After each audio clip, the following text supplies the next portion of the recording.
Drug controller ने 50 से ज्यादा दवाओं की लिस्ट जारी की, जिसमें यह कहा गया कि टेस्ट में ये फेल पाई गई हैं, जिसमें से बहुत सारी ऐसी दवाएं हैं जो हर घर में पाई जाती हैं, जिसका ज्यादा इस्तेमाल होता है। लेकिन इन दवाओं के जरिए मैं ये जानने की कोशिश करूंगा कि एक आम ग्राहक जब जाता है खरीद करने के लिए दवाओं की, तो आखिर में क्या ये पॉसिबल है, ये संभव है कि दवाओं की को खरीदते वक्त ये जानकारी ली जा सकती है कि क्या आखिर में ये दवाएं असली हैं या नकली हैं, इसमें किसी भी तरीके की गुणवत्ता को लेकर कंप्रोमाइज किया गया है नहीं किया गया है। हमारे साथ में प्रियांश गुप्ता हैं जो ऑल इंडिया केमिस्ट डिस्ट्रीब्यूटर्स के सेक्रेटरी हैं। प्रियांश, ये बताइए कि बहुत सारी ऐसी दवाएं हैं यहाँ पर, और आपने खबर भी देखी होगी कि किस तरीके से बहुत सारी ऐसी दवाएं हैं जो टेस्टिंग में फेल पाई गई हैं, 50 से ज़्यादा। तो किस तरीके से जानकारी ली जा सकती है, एक आम ग्राहक कैसे ये जान सकता है? इसमें पहला तो ये होता है कि आप जहाँ से भी दवा खरीद रहे हैं, एक तो विद बिल खरीदिए। हाँ। और उसमें बैच नंबर चेक करें कि बिल में वही बैच बिल हो रहा है जो आपको मिल रहा है या नहीं। और दूसरा, आजकल बहुत इजी हो गया है, जितनी भी अब दवाई मैन्युफैक्चर हो रही है उन सब में बार कोड आ रहे हैं। मैं आपको दिखाता हूँ। हाँ, अब जैसे ये एक दवाई है, इसमें यहाँ पर बार कोड है। ये दवाई है, इसमें बार कोड है। अब ये दवाई है, इसमें बार कोड है। ये दवाई है, इसमें बार कोड है। अब इसमें जैसे बारकोड अभी नहीं आया, अच्छा, लेकिन इसमें भी आ जाएगा। धीरे धीरे गवर्नमेंट भी बारकोड को प्रमोट कर रही है और कंपनियां भी उसमें बारकोड ला रही हैं। अच्छा, बार कोड से ये एक ही रहता है कि ये दवाई बिल्कुल सही है। ऑथेंटिसिटी तो रहती है। अच्छा, कि दवाई आपकी ओरिजिनल है, विद बिल आप जहाँ से भी ले रहे हो, और बैच नंबर जरूर चेक करें। अच्छा, दूसरा, अब इसमें जैसे एक सॉल्ट ये है, अब इसमें एक सॉल्ट है 40 mg और एक है 12.5 mg। अच्छा। 2 सॉल्ट होते हैं।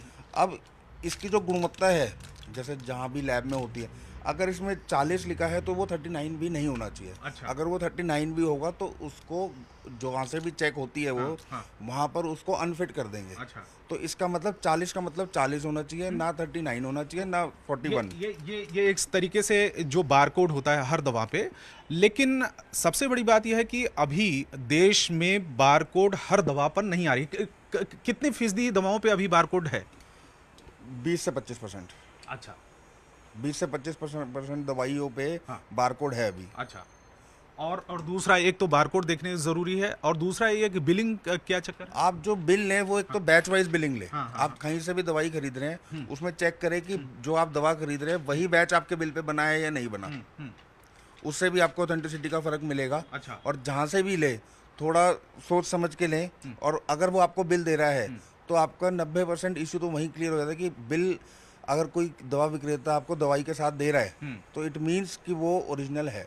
अच्छा, और अगर बिल नहीं दे रहा है तो थोड़ा सा उसमें शक फिर होता आप है। डाउट कर सकते हो, क्योंकि अगर कोई आपको बिल नहीं दे रहा तो फिर वो तो या तो दुकानदार जाने या क्यों। और कोई तरीका? एक तो बारकोड बताया, दूसरा बिलिंग वाला बताया, और भी कोई तरीका है कि आम ग्राहक नहीं जानकारी? यही एक तरीका है। अच्छा। इसके अलावा और कोई तरीका नहीं है असली या नकली का पहचान करने में, क्योंकि नकली बनाने वालों के लिए कोई सीमा नहीं है, वो कुछ भी कर सकते हैं।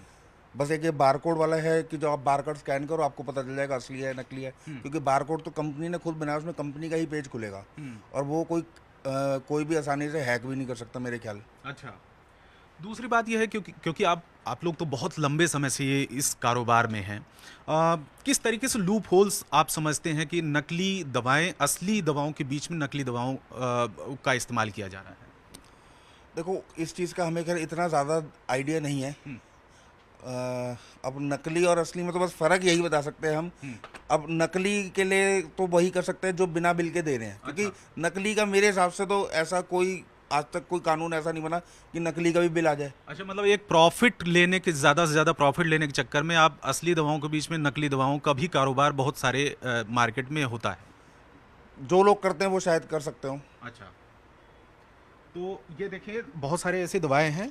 सबसे बड़ी बात यह है कि बारकोड बहुत ज़रूरी है, लेकिन अभी प्रॉब्लम यह है कि देश में 20%, 25% ही ऐसी दवाएं हैं जिस पर बारकोड आपको नज़र आता है। बाकी दवाओं पर अभी इनका इस्तेमाल होना ज़रूरी है। दूसरा, जो एक्सपर्ट बता रहे हैं कि बिलिंग करवाना ज़रूरी है, क्योंकि अगर आपके पास बिल रहता है तो एक प्रूफ भी रहता है कि आपने किस दवा की दुकान से आपने दवा खरीदी है।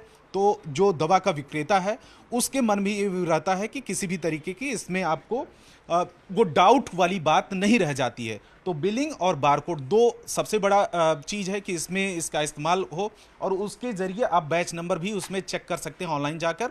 लेकिन बहुत सारी ऐसी चीज़ें हैं जो अभी सरकार को करनी ज़रूरी है, क्योंकि बहुत सारी जो दवाएं हैं वो नकली मार्केट में आ सकती हैं, लेकिन उनकी पहचान एक आम ग्राहक को करना बहुत ही मुश्किल है।